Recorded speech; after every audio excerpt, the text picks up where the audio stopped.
Sa bahay na aking nilahan, walang mahalimaw sa ilalim ng kama. Ang mahalimaw ay kasalo ko sa hapagkainan. Ang aking ama at ang 7 kong kuya, tinuruan nila ako na ang impyerno ay hindi isang malayong lugar. Maari itong maging ang 4 na sulok ng dingding na tinatawag mong tahanan, kung saan ang bawat pasilyo ay isang patibong at ang tunog ng halahak ng lalaki ay isang banta. Ito ang totoong kwentong pagtugis sa akin ng sarili kong pamilya. At kung paano sinunong ng isang tilawalang kalaban-laban na dalagita ang kanilang buong kaharian. Kung nakikinig ka mula saan man sa mundo, maiwan ka sana ngang komento at mag-subscribe dahil may mga katotohanan kailangang ikalat kahit payumanik ito sa iyong mapaniniwala. May makuwento? Gaano man kasakit na dapat isalaysay. Isinilang ako noong 1949 sa isang malawa na asyenda sa labas ng bayan ng San Isidro. Ang aking ama, si Roberto de la Cruz, ay isang lalaking iginagalang ng lahat, o mas tamang sabihing, kinatatakutan, matangkat, na may laging mayos na bigote at mga matang tila nakikita ang bawat iniisip namin. Ang aking ina, si Elisa, ay isang babaeng maliit, mahinahon magsalita, at laging may ginagawa ang makamay. Tila siya isang anino sa bahay, tahimik na kumikilos, sinusubukang huwag mapansin. Kilala ang aming asyenda sa rehiyon sa produksyon ng tabako. Mayroon kaming ektaryang nga, taniman ng tabako na abot tanaw. Ang malaking bahay, isang bahay na bato na may kahoy, na itaas na palapak, ay nasa tuktok ng isang burol, pininturahan ng puti na may magabinta ng kapis. Sa malayo, mukha itong isang maganda at kaya-ayang lugar. Ngunit ang makakapal na pader nito ay natatago ng lihim na hindi sukat akalain ng sinuman sa bayan. Naalala ko ito na parang kahapon lang. 8 makakapatid kami sa kabuuan, 7 lalaki, at ako, ang bunso at kaysa isang babae. Ang mga panganay kong kuya, sina Jose at Juan, ay mga binata na nang ako'y isilang, halos mga lalaki na. Sumunod ang magitnang kapatid. At sa huli, sina Miguel at David, na mga bata pa rin, bagamat ilang taon ang tanda sa akin. Naisip niyo ba kung paano lumaki kasama ang 7 kuya? Iyon ay isang bahay na puno ng malalalim na boses, mabibigat na yabag, at walang tigil na mga utos. Nagsisimula ang aming araw bago pa sumikat ang araw. Gising na si inay pagsapit ng 4:00 ng umaga, nagsisindi ng kalan na dekahoy para maghanda ng matapang na kapangbarako at sinangak para sa mga lalaking pupunta sa bukid. Kahit nung maliit pa ako, gumigising ako pagkatapos niya para tumulong sa pag-ayos ng mahabang mesa na halos sakupin na ang buong hapagkainan. Ang mga plato ay yari sa enamel, asul na may puting gilid, gasgas na sa paggamit. 9 na plato, 9 na tasa. Gayunpaman, ang damingang pakaing inilalabas mula sa kusina araw-araw ay tila kayang pakainin ang isang maliit na baryo. Sakto 5:00, upo si Itay sa kabisera ng mesa. Ito ang hudyat para pumasok ang lahat ng lalaki at umupo sa kani-kanilang pwesto. Kami ni inay ay nakatayo at nagsisilbi. Kakain lang kami mamaya sa kusina. Kung may matira, ang ingay sa mesang iyon ay nakakatakot. Mga kutsilyong tumatama sa plato, malalakas na usapan tungkol sa ani, magagaspang na biruan, at sa gitna ng lahat, nandun siya, ang aking ama, kumakain ng tahimik, nakmamasit lamang gamit ang kanyang ngamatang hindi kailanman ngumingiti. Nang ako'y 6 na taong gulang, nagsimula akong pumasok sa eskwelahan sa baryo na mga 3 kilometro ang layo mula sa asyenda. Naglalakad akong mag-isa sa isang daanang putik. Ang araw-araw na paglalakad na iyon ang tanging sandali kong kapayapaan. Umaalis akong bahay habang madilim pa at bumabalik halos dapit hapon na. Ang guro, si Binibining Reyes, ang nag-isang nakatatanda na mabait sa akin. Napansin niyang mabilis akong matuto at pinahihiram niya akong nga libro. Ang malibrong iyon ay mga bintana sa ibang mundo kung saan ang mga batang babae ay maring mangarap at magsalita ng malakas. Sa bahay, mayroon akong isang sulok sa bodega sa ilalim ng isang sirang bubong. Doon ko itinatago ang aking makayamanan. Isang kwaderno kung saan ako nagsusulat ng mga kwento, Ilang mga laso na napupulot ko sa bayan tuwing pista, isang maliit na salamin na may lamat. Kapag umulan, tumutulo at nababasa ang lahat, ngunit wala akong pakialam. Iyon lang ang espasyo na matatawag kong akin. Ang malaro sa asyenda ay hindi tulad ng sa ibang mabata.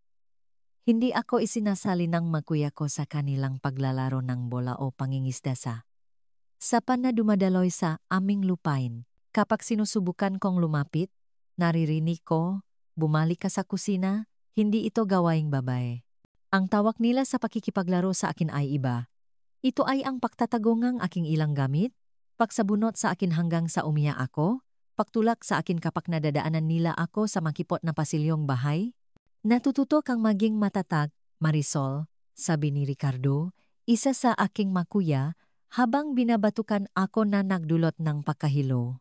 Kailangang matutunan ng babae ang kanyang lugar. At ang aking ama, pinapanot niya ang lahat mula sa kanyang silyang katatsasala, isang silyang gasgas na at may markang kanyang katawan. Para itong isang trono kung saan niya pinamumunuan ang maliit na kaharian ng takot na iyon. Kapag nakikita niyang sinasaktan ako ng kuya ko, wala siyang sinasabi, tumatawa lang, isang malagong tawa na nagsisimula ng mahina at lumalakas na parang papalapit na kulok. Ang tawang iyon ay nagpapalamig sa aking mabuto ng higit pa sa anumang sampal o tulak. Kahit ngayon, mga mahal, ang tunok na iyon ay minsay umaalingaw sa katahimikan ng gabi. Hindi ito tunok ng kagalakan, kundi tunok ng isang taong nasisiyahan sa takot ng iba. Ito ang tunok mismo ng kalupitan. Sinubukan akong protektahan ni inay sa sarili niyang paraan. Kapawala ang mga lalaki, tinuturuan niya ako ng maliliit na paraan para mabuhay. Manatiling hindi nakikita, anak, bulong niya, habang sinusuklay ang aking buhok para sa eskwela. Huwag kang kumuha ang atensyon. Marahil ay magtataka kayo kung bakit ang pagtakas lang ang itinuro sa akin ng aking ina. Ngunit dapat ninyong maunawaan, ang matagalang takot ay maaring sumira sa isang tao. Ninanakaw nito ang kanilang boses at lakas. Ang tanging paraan na alam niya para protektahan ako sa impyernong iyon ay turuan akong maging maliit hanggat maakapak pumasok ang iyong ama, o mga kuya sa isang silid, umalis ka, huwag mo silang titigan sa mata. Huwag kang sumagot kahit tama ka pa. Sa gabi, kapatulog na ang lahat, pupunta si inay sa aking banig sa sulok ng kusina. Wala akong sariling silid tulad ng makuya ko. Upo siya sa malamig na say at marahang awit ng mga oyayi mula sa kanyang bayang sinilangan, sa kabundukan ng Sierra Madre. Ito ay mga ninakaw na sandali ng lambing na aking iniingatan. Tulad ng pag-ingat sa tubig sa gitna ng disyerto. May isang espesyal na kanta tungkol sa isang maliit na ibon na lumipat ng malayo, napakalayo, hanggang sa matakpuan nito ang dagat. Ipipikit ko ang aking mga mata at iisipin na ako ang ibong iyon, lumilipat palayo sa asyenda, palayo sa mga lalaking iyon, palayo sa buhay na iyon. Isang araw, isipin ko, isang araw, ay matatakpuan ko rin ang dagat. Isang kakaibang damdamin ang lumago sa akin. Hindi lang takot, kilala ko na ang takot. Ito ay isang bagay na nakaalap sa aking dibdib, na nagpapatikom sa aking makamaw kapak walang nakatingin. Noong ako'y mga 10 taong gulang, natuklasan kong may pangalan ito, galit. Isang tahimik na galit na pinapakain ko sa bawat kahihiyan. Bawat halahak ng aking ama, bawat gabing lihim na pag-iyak ng aking ina sa pag-akalang tulok ako. At ganun ang aking pagkabata, mga mahal. Isang panahon ngang pag-aral na maging maliit, lumunok ngang salita, yumuko ngang ulo. Ngunit isa ring panahon ng pag-ingat sa loop ko nga malit na baga galit na paglipas na nga taon ay magiging isang puwersa. Na hindi ko alam na taglay ko pala. Dahil alam nyo, kahit ang mga pinakanasaktang bata ay maaring lumaki at maging magababaing hindi natatanggap na maliitin. At iyon ang nangyari nang pumasok ako sa pagdadalaga sa parehong asyenda na papaligiran pa rin ng parehong mga lalaki. Ngunit hindi na ako ang dating takot na batang babae. Nang maklabintatlo ako, nagsimulang magbago ang lahat. Ang aking katawan ay hindi na pangbata. Ako lumalaki, nakakaroon nga hugis na hindi nakaligtas sa mga matang nga lalaki sa bahay na iyon. Naalala ko ang aking kaarawan noong Hulyo 1962. Walang handaan, siyempre. Sa aming bahay, hindi ipinagdiriwang ang kaarawan ng isang babae. Ngunit nag-ipon si inay ng isang itlog sa loop ng ilang linggo para gawan ako ng isang maliit na tsake ng palihim. Kinain namin ito sa paminggalan, nakmamadali, na parang gumagawa kami ng isang krimen. Sa araw na iyon ko napansin ang kakaiba sa mga mata ni Jose, ang panganay kong kuya. Siya ay 34 na taong gulang nun, may asawa na at nakatira sa isang mas maliit na bahay sa likuran ng ari-arian. Nadaanan niya ako sa pasilyo, huminto, tiningnan ako mula ulo hanggang paa at sinabing, "Aba, tingnan mo nga naman. Nagdadalaga na si Marisol. Magiging problema 2. Ang paraan ng pakakasabi niya ay nagbigay sa akin ng kilabot. Hindi ito ang unang beses na nakarinig ako nga ganong komento. Ngunit may bagong bagay sa kanyang tingin. Isang bagay na nagpatakbo sa akin ng mas mabilis papunta sa kusina kung nasaan si inay. Lumipas ang mga araw, at ang hindi komportableng pakiramdam na iyon ay lalo lamang lumala.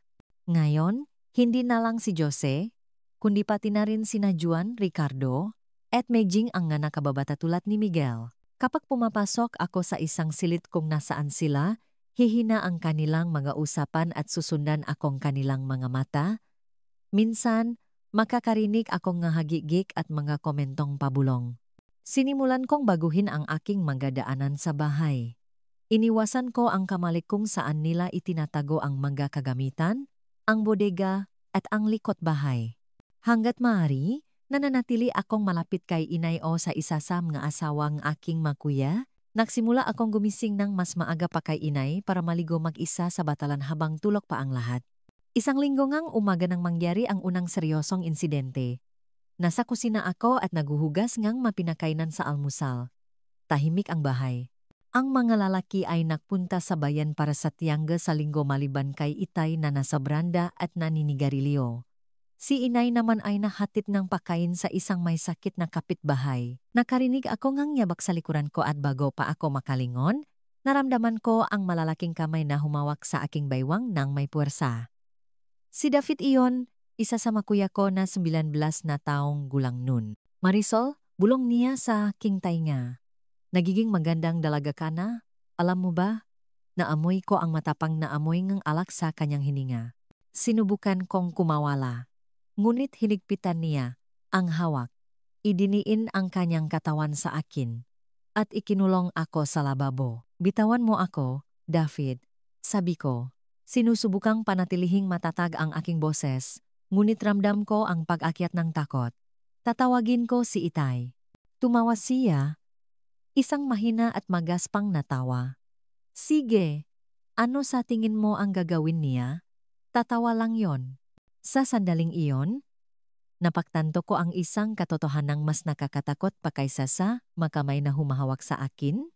Ito ang sandali na alam ng isang masamang loop na hindi siya kailanman mapaparusahan.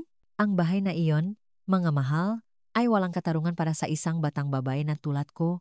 Sakto nung narinig ko ang boses ni Itay mula sa branda. David, halika rito.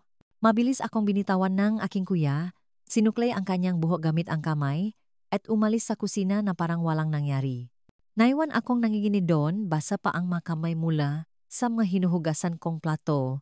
Ang puso ko'y kumakabok ng napakalakas na akala ko'y hihimatayin ako. Wala akong pinagsabihan sa nangyari. Kanino ko sasabihin? Kay inay? Yuyuko lang siya at sasabihin. Dapat ay mas nagingat ako. Umiwas na mapag-isa. Kay itay, malamang ay magpapakawala siyang isa sa kanyang nga nakakatakot na tawa. Mula sa araw na iyon, nagsimulang dumami ang nga insidente. Isang kurot dito, isang hindi nararapat na haplos doon, mga komentong lalong nagiging bastos. Hindi lang si David, kundi ilan sa aking makuya. Tila isang laro sa kanila na tingnan kung hanggang saan sila abot, kung hanggang saan ang kaya kong tiisin bago ako umiyak. At si Itay ay nanunot lang mula sa kanyang silya. Minsan, nakukunwari siyang hindi nakikita. Sa ibang pagkakataon, tumatawa siya na nagudyok sa makuya ko na lumampas pa. Hayaan mong matutunan ng bata kung paano gumagana ang mundo. Sasabihin niya kay inay kapag mahina itong sumusubok na mamagitan. Ang eskwelahan ang naging tanging kanlungan ko. Gigising ako sa dilim at lalakarin ang 3 kilometrong iyon nang may sigasig na hindi ko kailanman naramdaman kapag oras ng umuwi. Dun, napansin ni Binibining Reyes na may mali. Marisol, mas tahimik kaya ta ngayon. Komento niya. May problema ba sa bahay? Ngunit itatanggi ko ito. Ano ang sasabihin ko? Na ang sarili kong nga kapatid ay tinatrato ako na parang isang hayop na tinutugis? Na nakakatuwa ito para sa aking ama? Na ang bawat araw ay isang pagpapahirap? Isang ehersisyo sa pagsisikap na maging hindi nakikita sa isang bahay kung saan lahat ng mata ay tila nakatutok sa akin. Sa eskwelahan ko nakilala si Sofia, anak ng parmasyutikong bayan.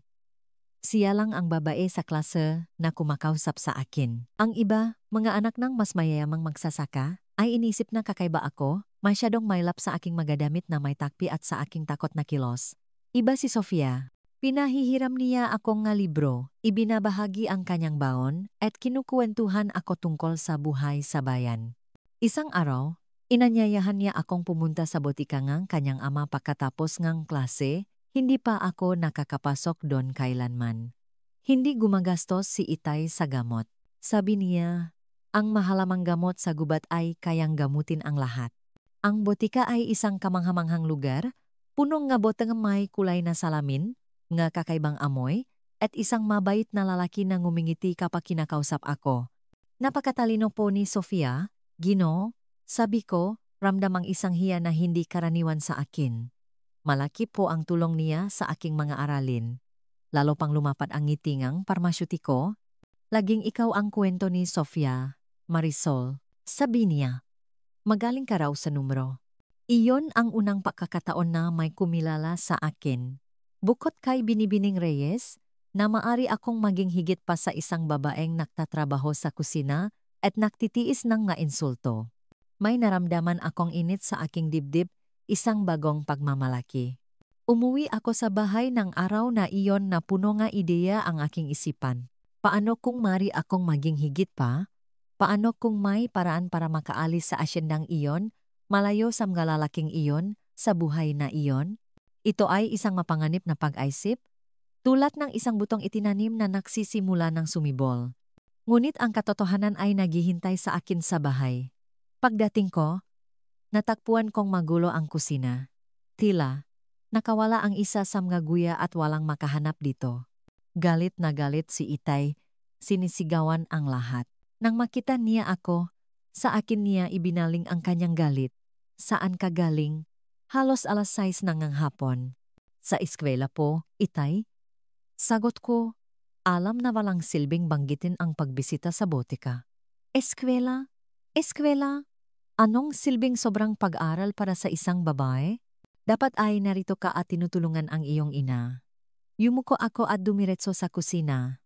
Nandun si inay, naghihiwang ang gulay para sa sopas. Namumula ang mata sa kaya. Nang makita niya ako, suminyas lang siya na kumuha akong kutsilyo at magsimulang tumulong. Nagtatrabaho kami ng tahimik ng ilang sandali hanggang sa bumulong si inay. Binasak ng tatay mo ang florera na pamana ng nanay ko.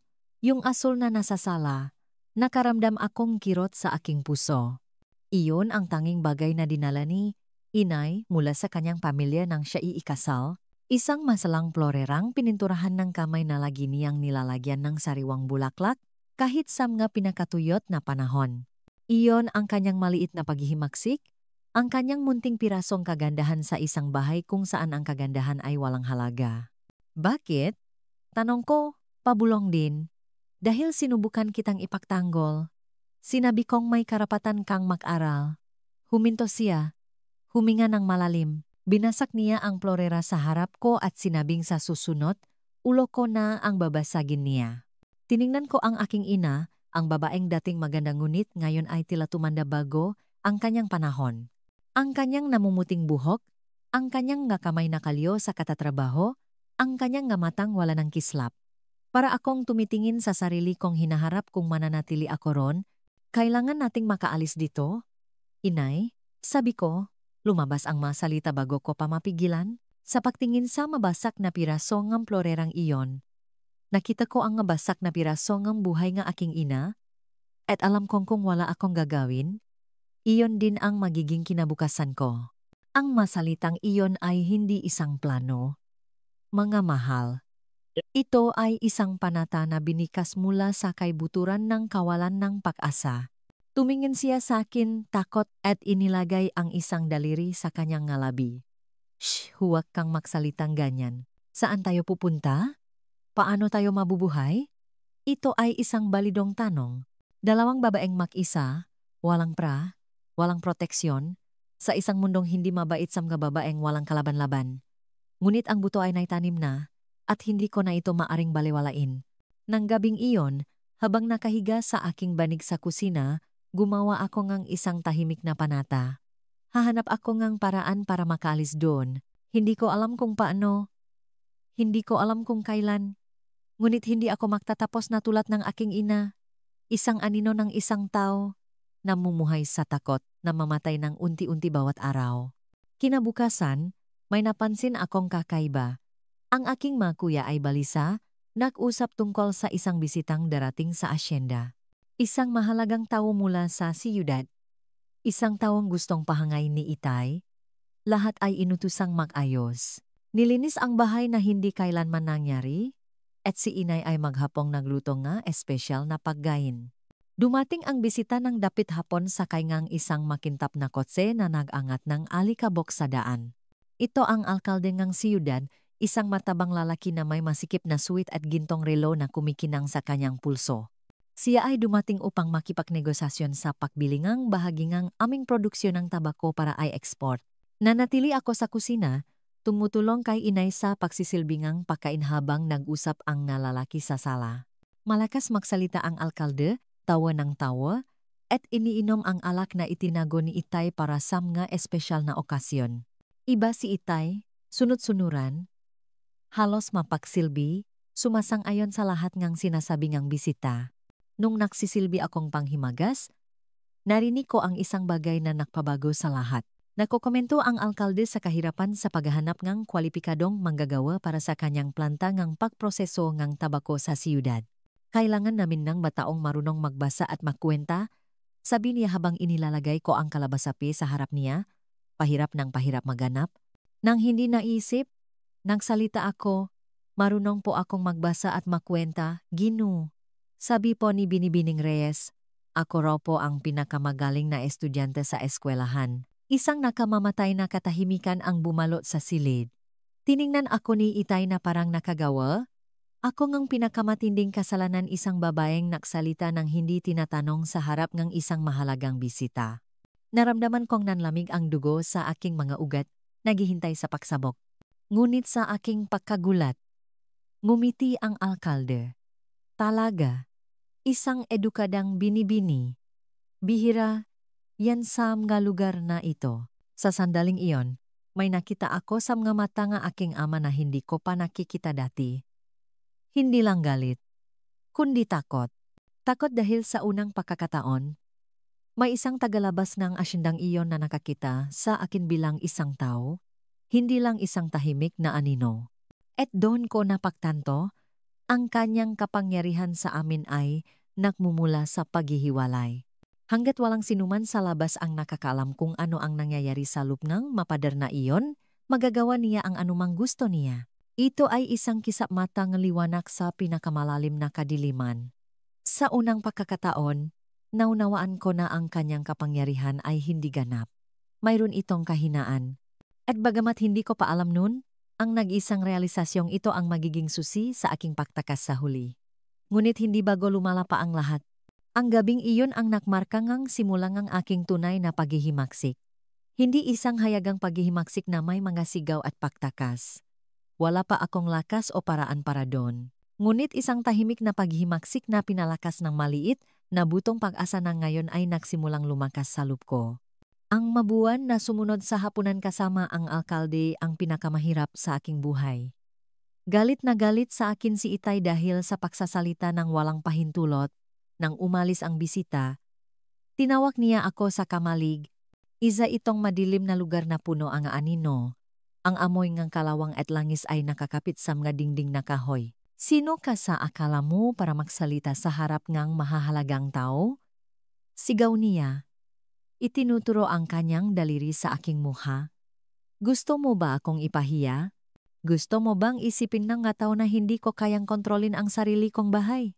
Nanatili akong tahimik, nakatingin sa sahig. Alam na anumang sagot ay lalo lang magpapalala ng sitwasyon. Simula bukas, hindi ka napapasok sa eskwelahang iyan. Sapat na ang sinayang mong oras sa kalokohang iyan. Ang lugarang babae ay sa kusina, hindi sa may ulong punong gaidea. Pakiramdam ko ay sinuntok ako sa sikmura. Ang eskwelahan ang tanging kanlungan ko, ang tanging koneksyon ko sa isang mundong iba sa impyernong iyon. Ito ang unang pagkakataon na hinarap ko ang aking ama. Hindi po, Itay. Kailangan ko pong mag-aral. Pakiusap. Nagulat siya sa aking sagot na sa isang sandali ay nakatitik lang siya sa akin, hindi makapagsalita. Pagkatapos, isang nakakatakot na kalmado ang bumalot sa kanya. Ngumiti siya. Isang malamig na ngiti na hindi umabot sa kanyang nga mata. Aba, natuto ka ng sumagot. Ano? Tingnan natin kung magtatagal ang tapang na iyan. Nang gabing iyon, tinipon niya ang lahat ng aking mga kuya sa sala. Nagain kami ni inay ng kape habang nagsasalita siya. Mukhang nagiging masyadong matapang ang ating Marisol. Akala niya kaya niyang bastusin ang kanyang ama. Magsalita kahit hindi tinatanong. Alam niyo kung anong nangyayari sa isang babaeng hindi alam ang kanyang lugar, hindi ba? Isang mabigat na katahimikan ang bumalot sa silid. Nagtinginan ang makuya ko, ang ilan ay tila hindi comfortable, ang iba ay may mga ngisi sa gilid ng kanilang mga labi. Mula ngayon, matututo siya ng ilang leksyon. Gusto niyang pumasok sa eskwela? Tingnan natin kung may matutunan siya. Ayokong may magpapadalinggang buhay para sa kanya. Kapag handa na siyang humingi ng tawad at tanggapin ang kanyang lugar, saka lang siya maaring bumalik sa kanyang normal na gawain. Ito ang simula ng tinawag ko sa aking isipan na magabuan ng purgatorio. Araw-araw, gumigising ako bago magumaga para gawin ang lahat ng gawaing bahay na dati pinahahatian namin ni inay. Pagsisiningang kalan, paghahanda nga almusal, paggatas ang nga baka, paglilinis ang nga silit, paglalaba sa sapa, nagtrabaho ako mula pagsikat ng araw hanggang paglubo nito sa ilalim ng mapakmasit ng mata, ng aking makuya na tila nakatanggap ng utos na panatilihin akong abala sa lahat ng oras. Marisol, kailangang ayusin ang bakot ng manukan, sabi ni Juan pagkatapos kong mahugas ng mapinakainan sa tanghalian. Marisol, gusto ni Itay na linisin mo ang bodega ngayon, utos ni Miguel. Pagbalik ko, pagod na pagod, mula sa manukan. Ang aking makamay, na dati magaspang lang, ngayon ay puno ng amgahiwa at paltos na walang oras para gumaling. Ang aking madamit ay nakasabit sa aking lalong pumapayat na katawan. Sa sobrang trabaho, halos wala na akong oras para kumain. Sinubukan akong tulungan ni inay ng palihim, ngunit kakaunti lang ang magagawa niya nang hindi napapansin ng galit ng aking ama. Minsan, itinatago niya akong isang pirasong itinapay o isang nilagang itlog, nakatago sa mga basahan. Sa ibang pagkakataon, ginagawa niya ang ilan sa aking mga gawain kapag nasa bukit ang aking ama at mga kuya. Kailangan mong humingi ng tawad sa tatay mo, sabi niya sa akin, may luha sa kanyang nga mata. Pakiusap, anak, pinapatay ka nito. Ngunit hindi ko kaya.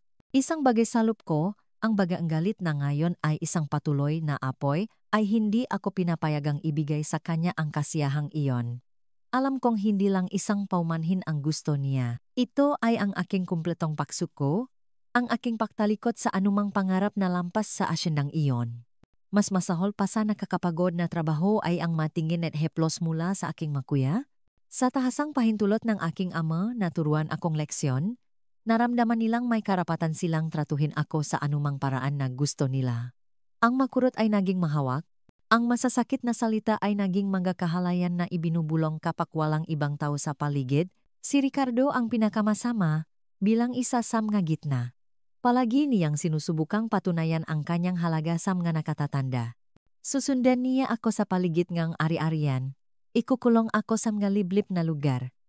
Nasaan na ang talino mo ngayon, Marisol? Tanong niya. Idinidiin ang kanyang katawan sa akin. Ang kanyang mainit at hindi kaya-ayang hininga sa aking mukha. Magbasa kang libro para mapaalis mo ako. Lalaban ako, itutulak kakalmutin, ngunit mas malakas siya. Kadalasan ay nakakatakas ako bago mangyari ang pinakamasama. Ngunit lumalabas ako sa mga sitwasyong ito na may mga bagong pasa, bagong takot. Isang gabi, pagkatapos ngang 3 buwan ng ganitong pagtrato, may nagbago. Nasa kusina ako at nagpaplansa ngang damit gamit ang plansang dauling nang makarinig akong kotseng huminto sa pasukan ng asyenda. Hindi karaniwan na mayroon kaming bisita, lalo na sa gabi. Sa bintana, nakita ko ang parehong makintab na kotse ang alkalde. Lumito si Itay sa pinto ng kusina, balisa. Mag-ayos ka.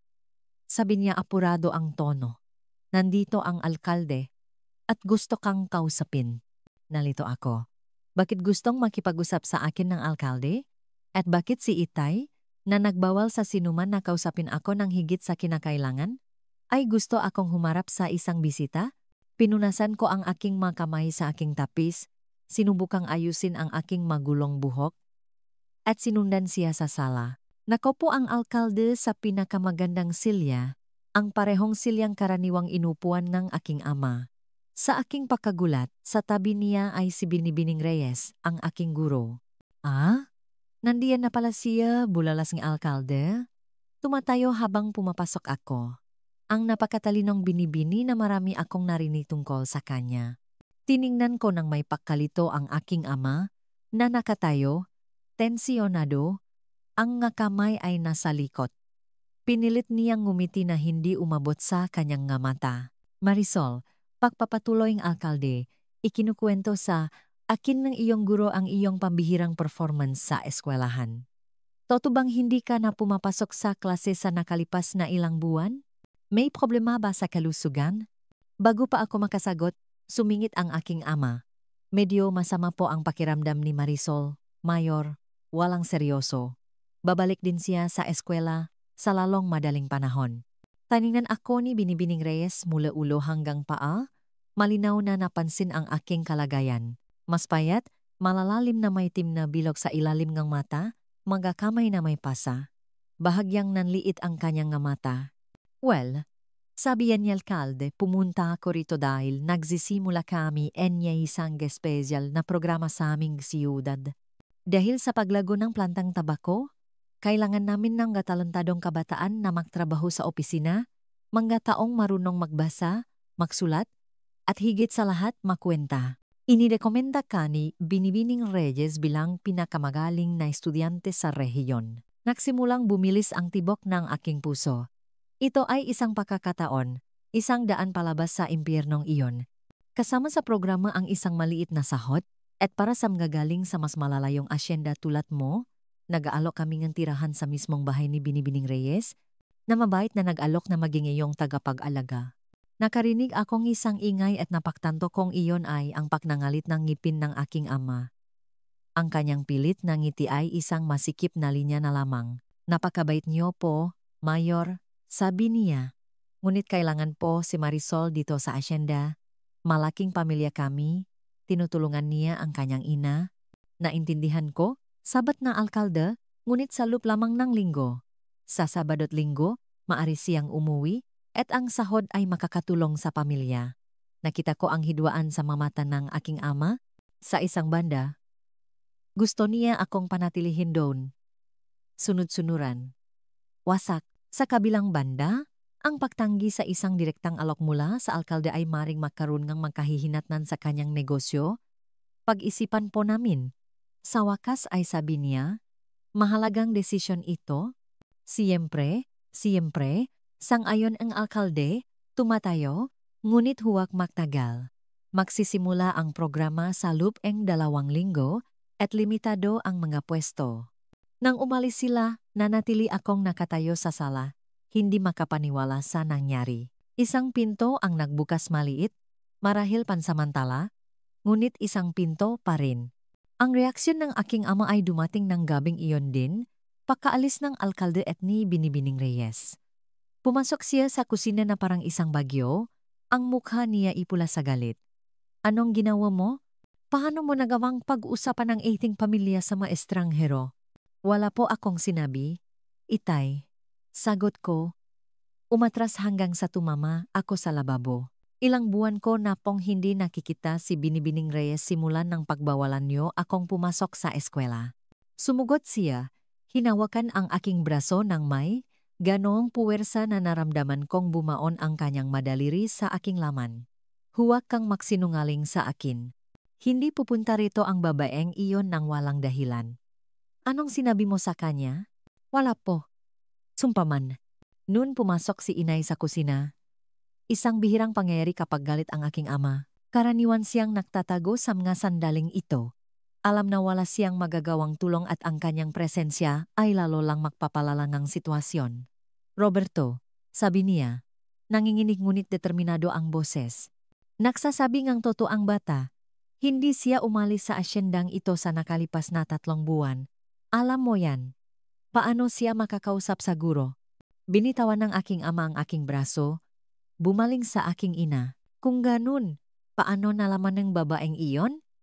Bakit siya pumunta rito kasama ang alkalde? Marahil dahil nakmamalasakit siya sa kanyang nga estudyante? Sabi ni inay, ginulat ang lahat sa kanyang katapangan. Marahil dahil si Marisol ang pinakamagaling na estudyante at bigla na lang nawala. Sa isang sandali, akala ko'y sasaktan siyang aking ama. Lumapit siya, nakakuyom ang nga kamao, ngunit may nangyaring hindi karaniwan. Huminto siya, huminga ng malalim, at tumawa ng mapait. Akala niyo matalino kayo, ano? Akala niyo maloloko niyo ako. Gumagawang mga plano sa likod ko. Hindi, Roberto. Kami lang ay. Katahimikan! Sigaw niya, hinampas ang kamao sa mesa, nakalampagan ang nga plato, isang bagay ang lilinawin ko. Walang sinuman sa bahay na ito ang gagawa ang anuman ng walang pahintulot ko. Walang alis sa asyendang ito maliban kung sasabihin kong maari. Bumaling siya sa akin, nakaturo ang daliri sa aking muha. At ikaw, Binibini, kalimutan mo na ang kwentong iyan ng pagtatrabaho sa siyudad. Ang lugar mo ay dito, kung saan kita mababantayan. Noon ginawa ni inay ang isang bagay na hindi ko pa nakitang ginawa niya sa buong buhay ko. Tumayo siya sa pagitan namin ng aking ama, inunat ang kanyang payat na balikat, taas no. Roberto, pakiusap, ito ay isang pagkakataon para sa ating anak. Isipin mo kung ano ang isipin ng alkalde kung tatanggi ka pagkatapos niyang personal na pumunta rito. Naalilangan ang aking ama at napatanto kong nasa poliinay ang isang sensitibong punto.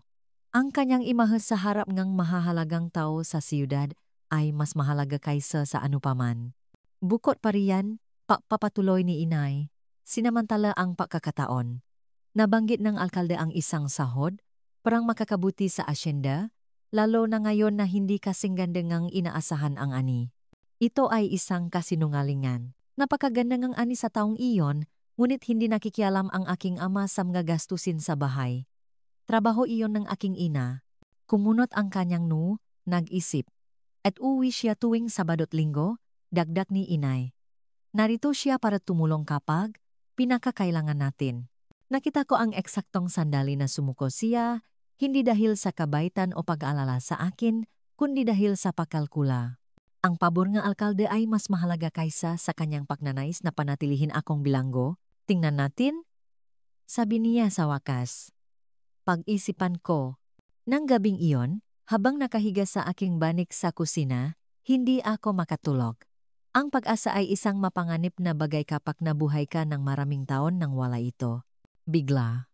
Mayroong isang posibilidad maliit, marupo, ngunit toto na makatakas, kahit na ilang araw lang sa isang linggo, na makakita ng isang bagay na lampas sa mga pader na iyon, sa mga lalaking iyon, sa buhay na iyon. Ngunit alam kong hindi ito magiging madali. Maaring umatras ang aking ama sa ngayon, ngunit hindi niya basta-basta isusuko ang kontrol, at ang aking makuya, lalo na si Ricardo, ay hindi matutuwa sa ideya na makakaroon akong kaunting kalayaan.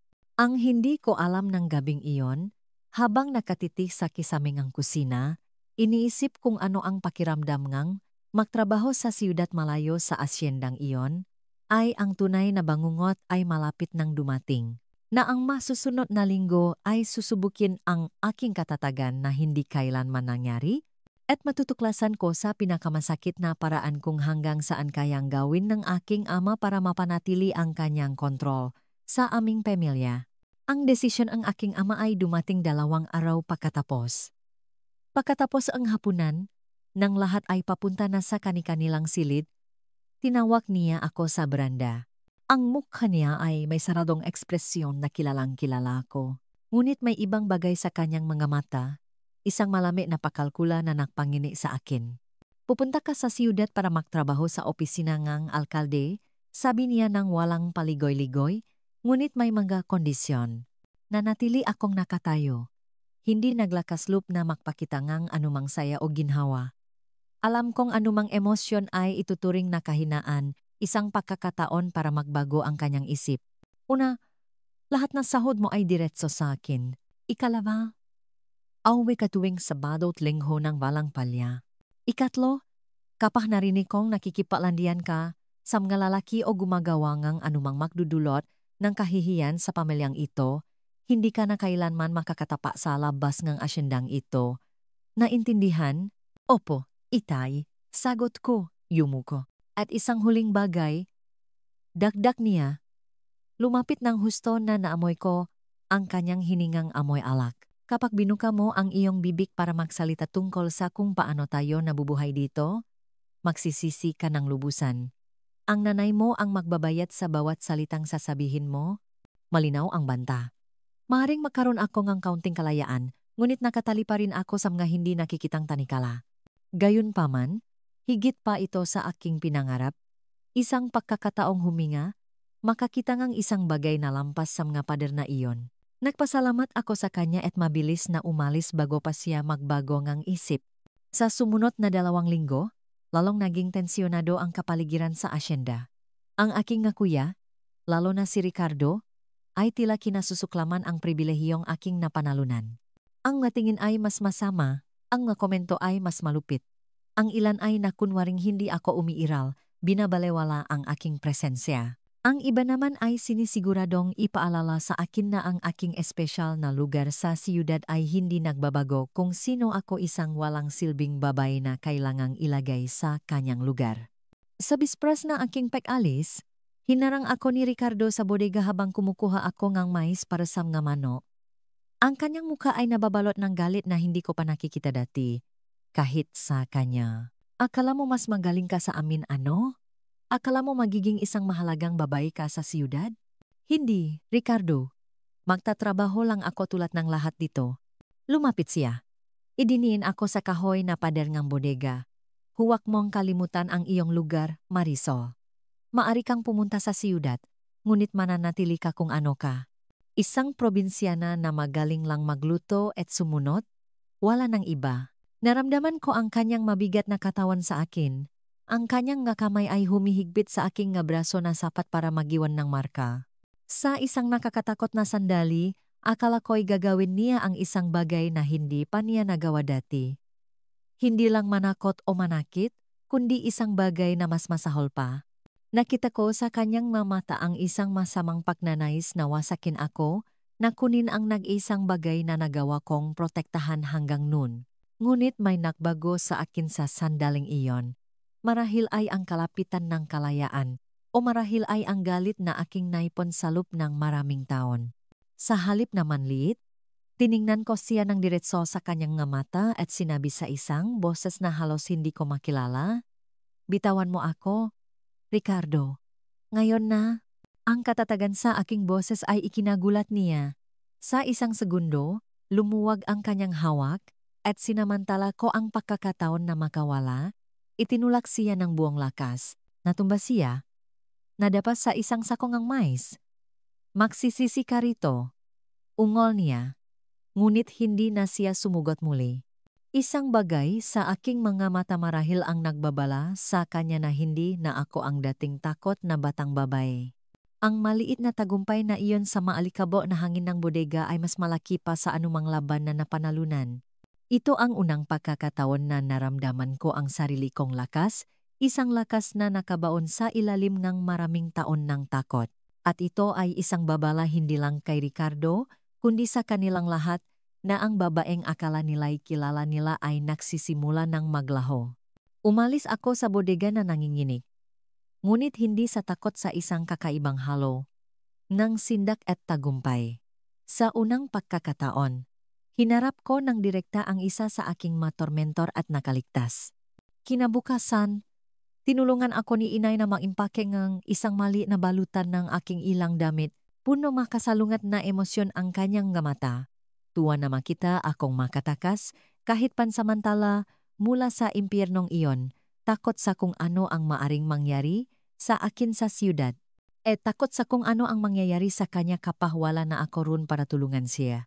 Mag-ingat ka, anak, bulong niya. Inaayos ang kuwelyo ng aking nag-isang disenteng damit, isang kupas na asul na damit na dati sa kanya nung kanyang kabataan. May sariling mapanganib ang siyudad. Magiging mayos ako, inay. At uuwi ako tuwing Sabado't Linggo para tumulong. Ngumiti siya ng malungkot. Alam kong gagawin mo, pero huwag kang masyadong mag-alala sa akin. Samantalahin mo ang pagkakataong ito. Matuto kang lahat ng kaya mo. Bago ibigay sa akin ang balutan, may kinuha siya mula sa bulsa ng kanyang tapis. Ito ay isang maliit, simpleng pilak na alpiler sa hugis ng isang ibon. Sa nanay ko ito, paliwanag niya, ikinakabit ito sa aking damit. Ang tanging naiwan sa akin mula sa kanya, sanay nakikita kanya ngayon. Papunta para magtrabaho sa siyudad. Hindi ako makapagsalita. Ang alpiler na iyon ang pinakamahalagang bagay na pag-ari ni inay. Ang asul na florera na binasa ni itay ay isang masakit na alaala, ngunit ang alpiler na ito ang kanyang tunay na kayamanan. Inay, hindi ko po ito matatanggap. Masyadong mahalaga. Kaya nga gusto kong nasa iyo ito. Giit niya, para maalala mo kung saan ka nanggaling at kung sino ka anak. Hindi sa asyenda, hindi sa iyong ama, kundi sa akin at sa aking inabago ako. Mababaeng nakaligtas. Niyakap ko siya ng mahigpit, ramdam ang pag-init ng maluha sa aking mamata. Marahil ito ang unang pagkakataon sa aming buhay na nagyakapan kami ng ganun, walang takot, walang paglingon sa likod para tingnan kung may darating. Dinala akong aking ama at ng ilan sa aking mga kuya sa siyudad sakay ng isa sa mga kariton. Ang 2 oras na biyahe ay ginawa sa mabigat na katahimikan. Nang dumating kami sa plaza, kung saan naghihintay si Binibining Reyes sa kanyang pintuan, tumango lang ang aking ama sa kanya, binigyan ako ng isang huling babalang tingin, at umalis ng walang salitang paalam. Dinala ako ni Binibining Reyes sa kanyang maliit at komportableng bahay. Ipinakita sa akin ang silid na magiging akin ang unang sarili kong silid sa buong buhay ko at pagkatapos ay sinamahan ako sa opisina ng alkalde kung saan ako magtatrabaho. Ang maunang araw ay nakakalito at nakakatakot. Hindi pa ako nakakakitang ganon karaming iba't ibang tao. Hindi pa ako nakahawa ng numero at papel sa ganong paraan. Ngunit ito rin ay mga araw ng kamanghamanghang tuklas. Tubig na tumutulo mula sa gripo na parang mahika, ilaw na kuryente na bubukas sa isang pindot, mga libro na pakaraming libro sa estante ni Binibining Reyes na mari kong basahin araw-araw sa loob ng 1 taon at hindi matatapos. Pagsapit ng Biyernes, isang bahagi sa akin ay ayaw nang bumalik sa asyenda. Ngunit alam kong kailangan kong bumalik. Hindi lang dahil sa banta ng aking ama, kundi dahil maiwan si inay doon na mag-isa kasama siya at ang aking makuya, lalo na si Ricardo, na tiyak na mas magagalit pa pagkatapos ngang aming huling pagtatakpo. Sinamahan ako ni Binibining Reyes sa kalsada kung saan nangako ang aking ama na susunduin ako. Dumating siya ng eksakto. Sakay ang kariton kasama si Miguel, ang biyahe pabalik ay kasing tahimik ng pagpunta sa siyudad. Bagamat ramdam ko ang kanilang mata sa akin, sinusuri ako na parang nahahanap ng mas senyales ng pagbabago, ng pahihimaksik. Pagdating namin sa asyenda, agad kong nalaman na may mali. Bukas ang pinto ng bahay, at nakarinig ako ng sigaw mula sa loop. Bago pa man ako makababa sa kariton, nakilala ko ang boses ng aking ama, mas malakas at mas lasing kaysa karaniwan, at ang mga pigil na higbing ang aking ina. Tumakbo ako papasok, kinalimutan ang lahat ng pag-iingat. Sa sala, natakpuan ko ang isang eksenang hindi ko malilimutan. Ang aking ina ay nakaluhod sa sahig, ang mukha niya inamamaga na sa kayak, at ang aking ama ay nakatayo sa harap niya. May hawa na isang maliit at makintab na bagay sa kanyang kamay. Huminto ang tibok ng aking puso nang makilala ko kung ano iyon. Ang alpiler na ibon. Ano ito? Sigaw niya. Iwinawasiwas ang alpiler sa harap niya. Bakit hindi ito kasama sa ibang mga alahas? Kay nanay yan. Roberto. Sagot ni inay. Nangingini ang boses. Pakiusap. Yan na lang ang alaala ko sa kanya. At itinago mo ito sa akin sa loob ng maraming taon. Ano pa ang itinatago mo, babay? Noon niya ako nakita na nakatayo sa pintuan. Ang kanyang namumulang nga mata ay nanliit at tumutok sa akin. Bago pa ako makagalaw, sumugot siya at hinawakan ang aking braso. Ano to? Ungol niya, ang isa niyang kamay, ay inaabot ang kuwelyo na aking damit. Hinila niya ang tela at ang maliit na alpiler na ibon na ikinabit ko sa loop na aking kuwelyo para sa kapanatagan, ay nahulog sa sahig. Nanigas ako, nanlamig ang aking dugo. Kaya pala, umungol siya, bumaling mula sa aking ina patungo sa akin. Ibinigay niya ito sa iyo, hindi ba? Nagsasapwatan kayong dalawa sa likod ko, sinusubukang ibenta ang mga mahalagang gamit ng pamilya. Bago pa ako makasagot, tiningnan niya muli ang alpiler sa kanyang kamay. Pagkatapos, sa isang sinadya at malupit na kilos, inihagis niya ito sa sahig at tinapakan ng buong lakas. Ang tunog ng metal na nabasak sa ilalim ng kanyang buta ay parang putok ng baril sa katahimikan na sumunod. Ang tunog na iyon, ang tunog ng durok na metal, ay ang tunog ding ng pagkadurok ng pusong takot na batang si Marisol. Wala nang ngaluha, wala nang nga pakiusap, ang natira na lang ay isang malamig na katahimikan. At sa katahimikang iyon, isang babae ang isinilang isang hindi na kailanman muling yuyuko. Sa loob ng mahabang sandali, walang gumalaw. Ang tanging tunog ay ang hirap na paghinga ng aking ina habang nakatitik sa durok na pilak sa sahig. Sa katahimikang iyon, may naramdaman akong nagbago sa kaibuturan ko. Ang ngataon ng paglunok ng takot, ng pagiging maliit, ng pag-asa sa isang tahimik na araw lahat ay naglaho. Wala nang dapat asahan sa bahay na iyon. Wala nang dapat katakutan mula sa lalaking iyon. Ang natira na lang ay isang malamig at matigas na katiyakan. Umungol si inay na tilanak mula sa kaibuturan ng kanyang kaluluwa. 25 taon ng pagsunod, ng pagtanggap sa lahat ng walang reklamo, ng pagsasakripisyo ng bawat maliit na piraso ng kanyang sarili. At ngayon, winasak niya ang tanging bagay na natira sa kanya mula sa kanyang nakaraan, mula sa kanyang pakataw bago maging asawa ni Roberto. May nabasak sa loob ko kasabay nga alpiler na ayon. Hindi lang ito isang bagay. Simulo ito ng pag-asang aking ina, ng kanyang tahimik na paglaban. Ngang pangakong ginawa niya sa akin na maari kaming mabuhay tulad ng nga babaeng nauna sa amin. At ang aking ama, sa pagdurok nito sa ilalim ng yang bota, ay hindi lang sumisirang isang piraso ng metal. Muli niyang idineklara ang kanyang ganap na kapangyarihan sa amin. Sinasabi niya na wala, kahit na ang pinakasagradong mga alaala, ang tunay na pag-ari namin. Habang tinitingnan ko ang makapira-pirasong pila na nakakalat sa sahig, habang naririnig ko ang mahinang tawa ng kasiyahan ni Ricardo mula sa bintana, habang nakikita ko ang aking ina na nakayuko sa mga piraso, sinusubukang pulutin ang natira sa kanyang kayamanan may nagbago sa loob ko. Ang galit na aking inalagaan sa loob ng maraming taon ay hindi na isang maliit, kontroladong baga. Ito ay isang naglalagablap na apoy. Tinutupok ang lahat. Ang takot, ang pag-alinlangan, maging ang pag-iingat.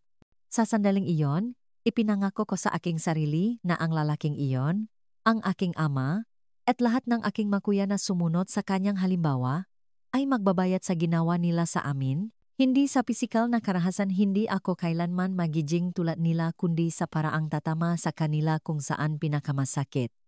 Sa kanilang pagmamalaki, sa kanilang reputasyon, sa kanilang kapangyarihang labis nilang pinahahalagahan. Hahanap ako ng paraan para wasakin sila, tulad ng pagsubok nilang wasakin kami, taon-taon, luha-luha. Ang natitirang bahagi ngang weekend na ayon ay isang bangungot.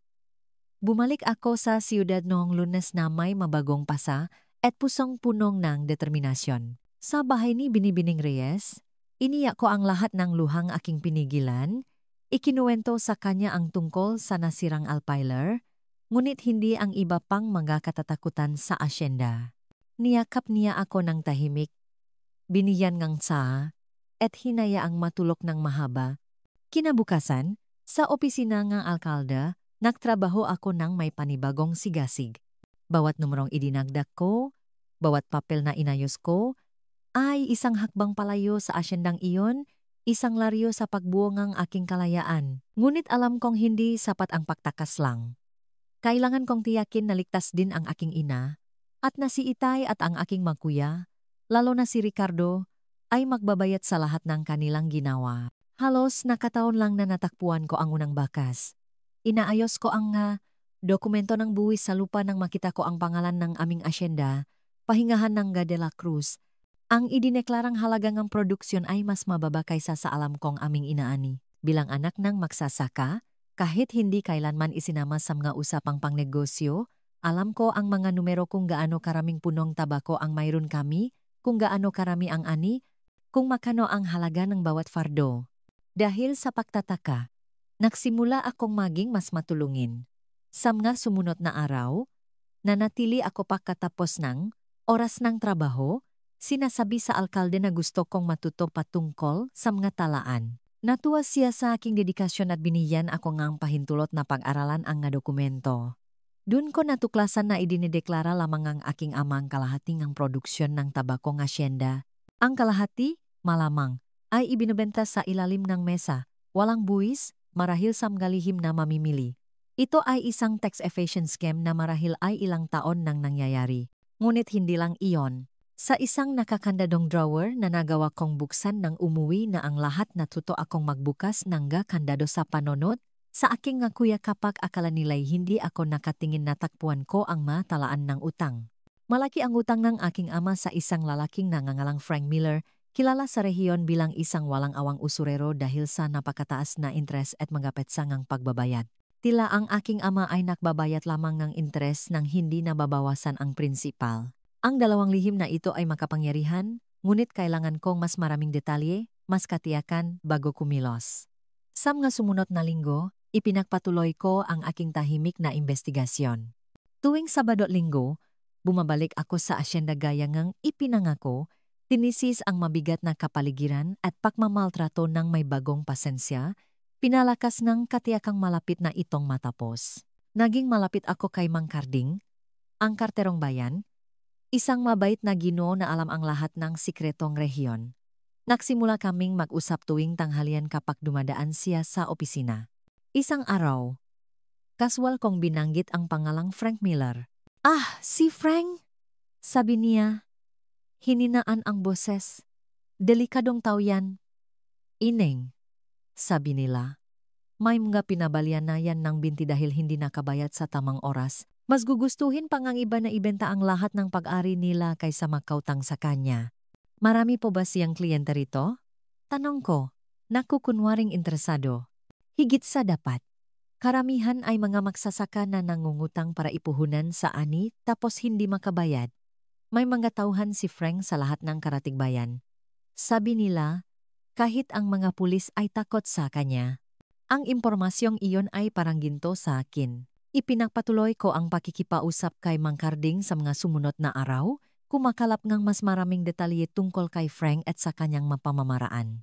Samantala, sa opisina, nakahanap ako ng mas maraming dokumento na nagpapatunay sa tax evasion ng aking ama. Sa isang folder na may markang confidential na ipinatago sa akin ng alkalde.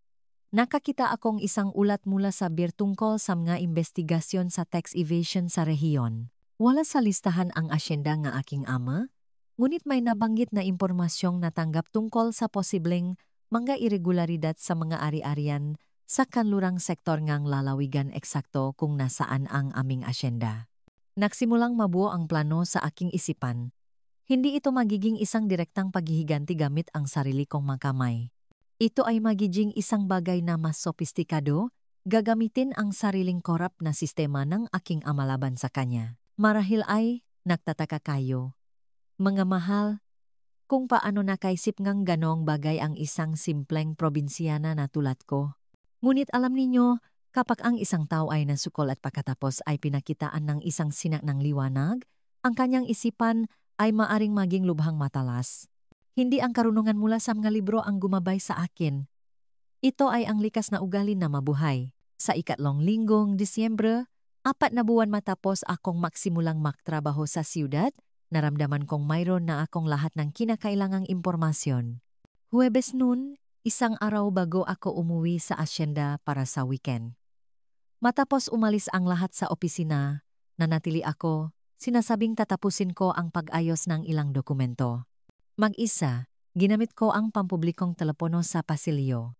Ang puso ko'y kumakabog ng napakalakas na akala ko'y hihimatayin ako. Tinawagan ko ang numero nga opisina nga Bir sa Cabanatuan, ang pinakamalapit na malaking lungsod na nahanap ko sa isa sa mga opisyal na dokumento. Magandang hapon, sabi ngang isang lalaking boses. Magandang hapon, sagot ko, sinusubukang baguhin ang aking boses. Gusto ko sanang gumawang isang anonymous na ulat tungkol sa tax evasion. May isang paghinto. Sige po, ma'am, anong klaseng evasyon?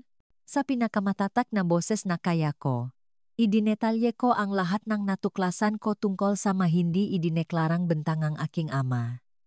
Tungkol sa kung paano siya nag-ingat ng 2 set ng libro. Tungkol sa mga lihim na mamimili na laging dumarating tuwing unang bayar ng buwan, isang detalyang nalaman ko sa pakikini sa isang usapan ngang aking ama at ni Jose. Nagtanong ang ahente ngang birngang ilang tanong, isinusulat ang lahat. Sa huli, nagpasalamat siya sa impormasyon at sinabing imbestigahan ito. May ideya po ba kayo kung kailan maaring mangyari ang investigasyong ito?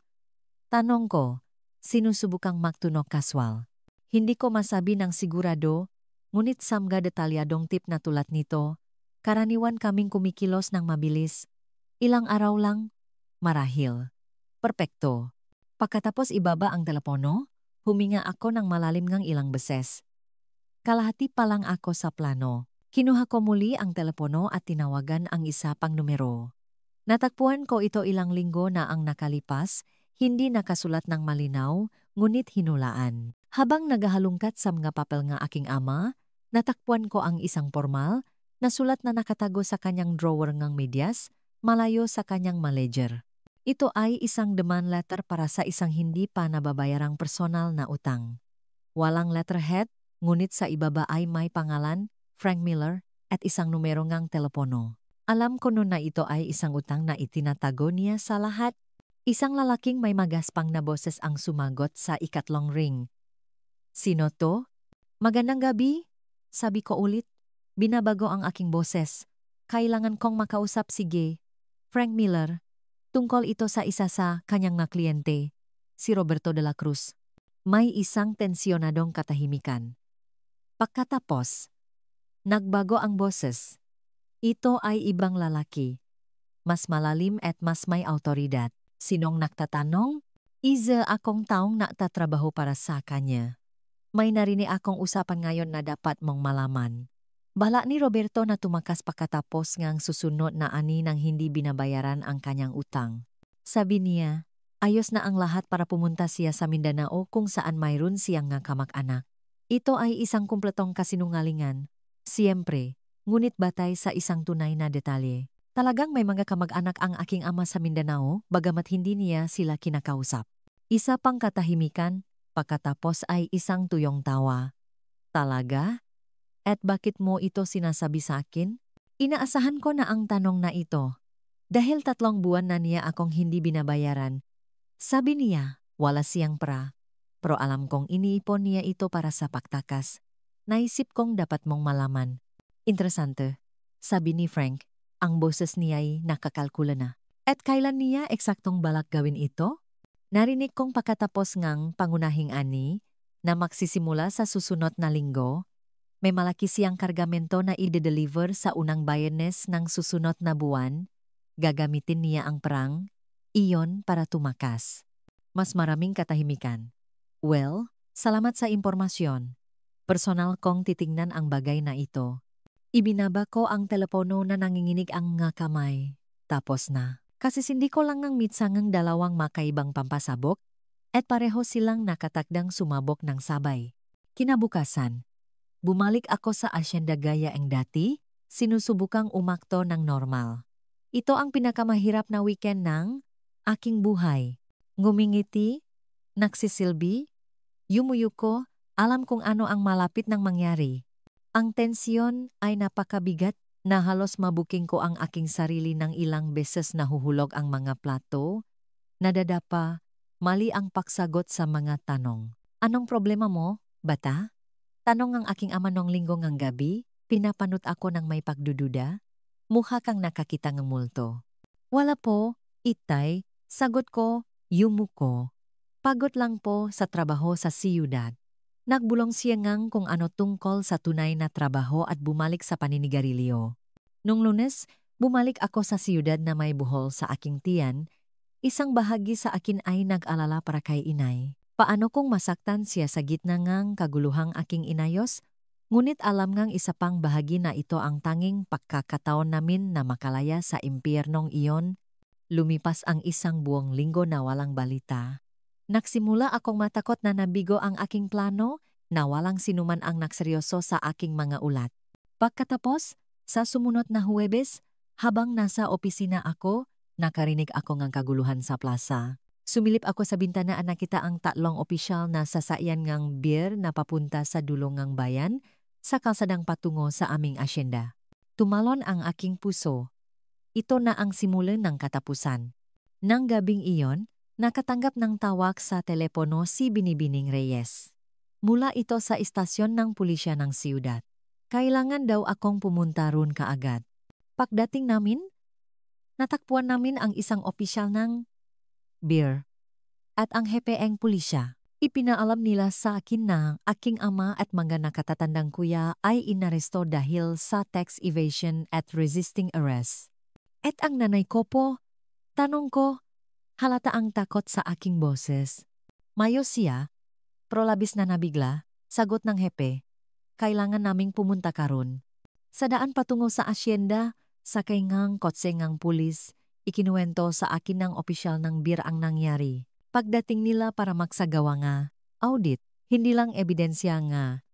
Tax evasion ang kanilang natakpuan, kundi isang magulong sitwasyon. Dumating si Frank Miller at dalawa sa kanyang mga tauhan bago sila, kinukumpronta ang aking ama tungkol sa diumanoy pagtakas. Sumiklap ang isang marahas na away, isang kakaibang pagkakataon, komento ngang opisyal.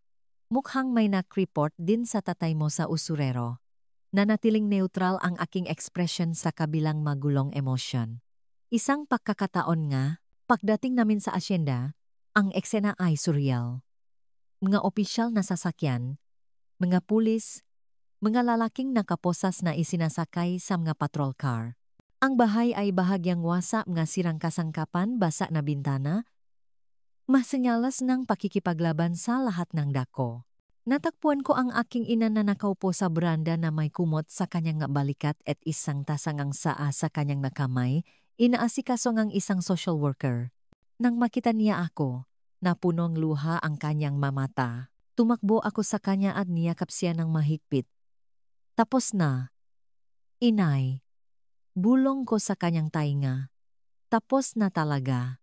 Sa huling pagtingin sa bahay na iyon, hindi ako nakaramdam ng put, mga mahal, kundi isang malawa na kalungkutan para sama, buhay na nasira sa loob nito, kabilang ang mga buhay ng mga nagdulot ng aming sakit. Sila rin ay mabilanggo ng kanilang sariling kalupitan. At habang tinalikuran namin ito at lumayo, iyon ang sandali na kami ay tunay na naging malaya. Humiwalay siya ng kaunti, tinitingnan ako sa mga mata. May bagong bagay dun. Hindi lang ginhawa, kundi isang uringang tahimik na pagunawa. Ikaw ang gumawa nito, hindi ba? Tanong niya ng mahina para walang ibang makarinig. Nag-alinlangan ako sandali, ngunit pagkatapos ay bahagya akong tumango. Hindi na kailangang magsinungaling sa kanya. Isang maliit na ngiti ang lumitaw sa gilid ng kanyang bibig. Hindi ito isang ngiti ngang kagalakan, kundi ngang isang bagay na mas malalim pakilala, marahil, na ginawa ngang kanyang anak ang hindi niya kailanman nakaroon ng lakas ng loob na gawin. Pumunta na tayo sa siyudad? Sabi ko, tinutulungan siyang tumayo. Mari tayong manatili kay Binibining Reyes sa ngayon. Habang papalayo kami sa asyenda, lumingon ako sa huling pagkakataon. Ang lalaking ginawang impyerno ang aming buhay ay dinadala palayo. Natalo hindi ngang pisikal na lakas, kundi ngang talino ngang isang babaeng lagi nilang itinuturing na mababa. Dumating ang hustisya hindi tulad ng isang kidlat mula sa langit, kundi bilang isang masusing plano na isinagawa ng may pasensya at katumpakan. Sa sandaling iyon, alam kong ang buhay ko at ng aking ina ay hindi na magiging pareho. Ang daan sa aming harapan ay bukas sa unang pagkakataon sa mga posibilidad na hindi namin kailanman pinangahasang isipin. Ngayon, nga mahal, nabubuhay ako sa isang buhay na hindi ko kailanman inakala na posible sa nga madilim na panahong iyon. Ako ay 76 taong gulang na at nakatira sa komportableng apartment na ito sa Baguio, isang siyudad na tinanggap ako na parang isang anak. Nang una kong makita ang magabundok na nababalot ng hamog, alam kong natakpuan ko na ang aking lugar sa mundo. Ang landas para makarating dito ay hindi madali o direkta. Pagkatapos ng araw na iyon nang salakayin ang asyenda, kami ni inay ay nanirahan kay Binibining Reyes sa loob ng halos 6 na buwan. Ang alkalde, na humanga sa aking trabaho at naantik sa aming sitwasyon, ay nag-alok sa aking ng isang permanenteng trabaho sa munisipyo na may mas magandang sahod. Si inay ay nakahanap ngang trabaho sa bahay ngang isang mayamang pamilya sa siyudad. Hindi na bilang isang katulong na gumagawa ng lahat, kundi bilang isang iginagalang na kusinera na may regular na day off at sariling silit. Ang aking ama at mga nakatatandang kuya ay nabilanggo ngang halos 2 taon. Ang mga nakababata ay pinalayan ng mas maaga, ngunit ang asyenda ay kinumpiska para bayaran ang mga utang at buwis. Ang ilan sa kanila ay lumipat sa ibang nga lungsod. Ang iba ay nagtrabaho bilang mapeon sa makalapit na asyenda. Si Ricardo, ang pinakamatinding nanakit sa akin, ay nakatanggap ngang pinakamahabang sentensya dahil sa resisting arrest at pananakit sa mga pulis. Hindi na ako bumalik sa asyendang iyon. Narinig kong naibenta ito sa isang negosyante mula sa Maynila na ginawa itong isang modernong plantasyon ng tabako na may mga makinarya at rehistradong manggagawa. Ang makwentong aming nabuhay doon ay nailibing kasamang lumang bahay na giniba para magbigay daan sa mga bagong pasilidad. Sa loob ngang 5 taon, nagtrabaho ako sa munisipyo at nag-aral sa gabi, tinatapos ang aking edukasyon. Hinikayat ako ni Binibining Reyes na mag-apply sa kolehiyo sa Maynila. Nang matanggap ako sa kursong accounting, umiyak si inay sa pagmamalaki. Iba na siya noon, mas malakas, mas may tiwala sa sarili na parang bawat araw na malayo sa asyenda ay nagbabalik sa kanya ngang isang piraso ngang babaeng marisana niyang kahinatnan. Sa kolehiyo ko nakilala si William, ang aking asawa. Isa siyang teaching assistant na ilang taon ang tanda sa akin na may walang katapusang pasensya sa pagpapaliwanag ng pinakamahihirap na konsepto. Naging malapit kami sa isang proyekto na tumutulong sa mga maliliit na negosyante na ayusin ang kanilang pananalapi. Sa aming mahabang pag-usap, naikwento ko sa kanya ang aking nakaraan. Sa halip na awa o pakabigla, nakpakita siya ng pagunawa at pagalang sa lakas na mayroon ako para baguhin ang aking kwento. Nakpakasal kami noong 1972 sa isang simpleng seremonya kasama si inay, si Binibining Reyes, at ilang mga kaibigan mula sa kolehiyo. Inalok si William ng trabaho sa isang kumpanya sa Baguio, at dito kami lumipat at bumuo ang aming buhay. Nakaroon kami ngang 3 anak, sina Emily, Lucas, at Clara, na lumaking nakakarinig nga kwento tungkol sa kanilang lola, si Elisa, at ang kanyang nga awit mula sa kabundukan ngang Sierra Madre. Ngunit hindi nila nalaman ang lahat ng madilim na detalye ng asyenda. Ang ilang makwento ay parang malumang paklat. Bahagi sila sa atin, ngunit hindi kailangang ilantat sa lahat ng oras. Nakatira si inay sa amin hanggang sa pumanaw siya noong 1938 sa edad na 85. Iyon ay mga taon ng pagilom para sa kanya dito sa Baguio, Malayo sa mga alaala ng asyenda, namulaklak siya. Natuto siyang magbasa at magsulat.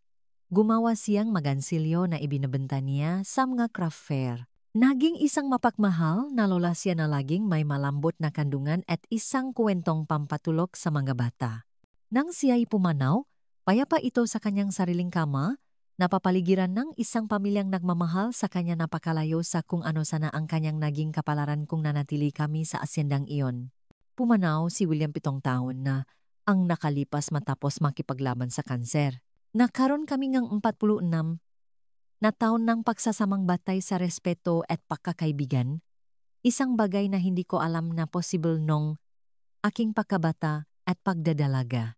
Itinuro niya sa akin na hindi lahat ng lalaki ay tulad ng aking ama at mga kuya na may lembing sa makamay ng lalaki na ang malalalim na boses ay maaari ring magsalita ng matatamis na salita. Ngayon, nabubuhay ako na napapaligiran ng masasayang alaalang aming binuo, ang aking mga rosas sa beranda, ang aking libangan at terapiya. Bawat bulaklak na bumubuka ay isang maliit na tagumpay. Isang paalala na ang kagandahan ay maaring isilang kahit pagkatapos ng pinakamarahas na bagyo. Madalas akong bisitahin ng aking mga apo. 7 na sila ngayon, at bawat isa ay nagdudulot ng iba't ibang kagalakan sa aking buhay. Minsan, sa mga pinakatahimik na gabi, kapag mag-isa ako kasama ang aking mga alaala, naisip ko pa rin ang asyendang iyon, ang takot na batang babae na ako noon. Iniisip ko kung gaano kaiba ang lahat kung hindi ako nakahanap ng lakas ng loob na kumilos, kung hindi ko nakilala ang mataong tulad ni Binibining Reyes at Sofia, na nagpakita sa akin na mayroong mundo sa labas na manggabakod na iyon. Wala akong dalangput sa aking puso, kahit para sa aking ama o kay Ricardo. Ang panahon at distansya ay binago ang nakniningas na galit na iyon sa isang bagay na mas tulad ng awa. Sila rin ay mabilanggo sa ibang paraan, mabilanggo ngang isang brutal na kamangmangan ng isang baluktot na pananaw sa mundo kung saan ang kapangyarihan sa iba ang tanging paraan para maramdaman na sila ay mga lalaki. Ang natutunan ko sa mahabang buhay na ito ay ang ating pinakadakilang tagumpay ay hindi sa pagpaparusa sa mga nakasala sa atin, kundi sa pagbuo ng isang buhay na napakabuti at napakapuno na ang kasamaan ay nagiging isang malayong kabanata na lamang. Hindi na ang sentro ang ating kwento. Iyon ang gusto kong pag-usapan sa inyo. Tungkol sa kung paano natin, nang may tapang at determinasyon, muling isusulat ang ating mga tadhana kahit na tila impossible. Mga mahal, sa pagbabahagi ng kwentong ito sa inyo, hindi ko lang binabalikan ang nakaraan. Ang pag-asa ko ay ang aking paglalakbay ay magsilbing isang maliit na ilaw para sa sinumang nakakaramdam na nakakulong sa kanilang sariling kadiliman, hindi makakita ang daan palabas. Sa asyendang iyon, bilang isang batang babae, naniwala ako na ang aking buhay ay nakasulat na isang kwento ng mga bakot, takot, at katahimikan. Ngunit tinuruan akong buhay ng isang malalim na aral. Ang ating nga kwento ay hindi nagtatapos sa mga masasakit na kabanata. Tayo ang may karapatang sumulat ng wakas. Sa sinumang nakikinig na nakakaramdam na nasa isang lugar na walang takas, maging ito man ay isang tahanan na walang pag-ibig o isang pusong punong kalungkutan, alamin ninyo na ang inyong lakas ay mas malaki kaysa sa inyong inaakala. Maaring hindi ito nararamdaman ngayon, ngunit ang tapang na kailangan ninyo ay nasa loob niyo na, tulad ng isang buto na naghihintay ng sina ng liwanag para tumubo. Ang tunay na lakas ay hindi tungkol sa hindi pagbagsak. Ito ay tungkol sa pagbangon sa bawat pagkakataon na tayo ay babagsak. Ang mabuhay ay isang gawa ngang paksuway. Ang mamuhay ng maayos ay ang pinakamagandang tagumpay. Sa pagputol sa siklong pang-abuso, binigyan ko ang aking mga anak at apong isang regalong hindi ko kailanman natanggap. Isang tahanan kung saan ang mga boses ay ginagamit para magpakalma, hindi para manira, kung saan ang mga kamay ay para sa pahawak, hindi para sa pananakit. Kung naantik ng aking kwento ang inyong puso, hihilingin ko lang na ingatan ninyo ito sa inyong kalooban at samahan ako sa pagpapalaganap ng mensahang ito ngang pag-asa. Bawat like ay magiging isang mainit na kislap, ipinapaalam sa akin na ang kwentong ito ay nakahanap ng isang katuwang na kaluluwa. Nais ko ring marinig ang inyong mga kwento. Ang isang komento na nagbabahagi ng inyong sariling paglalakbay ay makakatulong na maghabi ng isang tanikala ng pagmamahal upang walang sinuman ang makaramdam na nag-isa at upang hindi tayo magkawalay sa landas na ito. Mangyaring mag-subscribe para makibahagi sa mas maraming kwentong nakpapaliyap ng pananampalataya. Alamin ninyo ito, mga mahal, mula sa isang babaeng nabuhay ng 76 na mahabang taon, hindi kailanman huli para magsimulang muli. Ang alpailer na ibon ng aking ina ay nadurok nung araw na iyon, ngunit ang diwa nito ang diwa ng kalayaan, ng paglipat, ng posibilidad ay hindi kailanman nawasak. Nabubuhay ito sa akin hanggang ngayon. At sa pakikinig sa aking kwento, umaasa akong nabubuhay na rin ito ng kaunti sa inyo.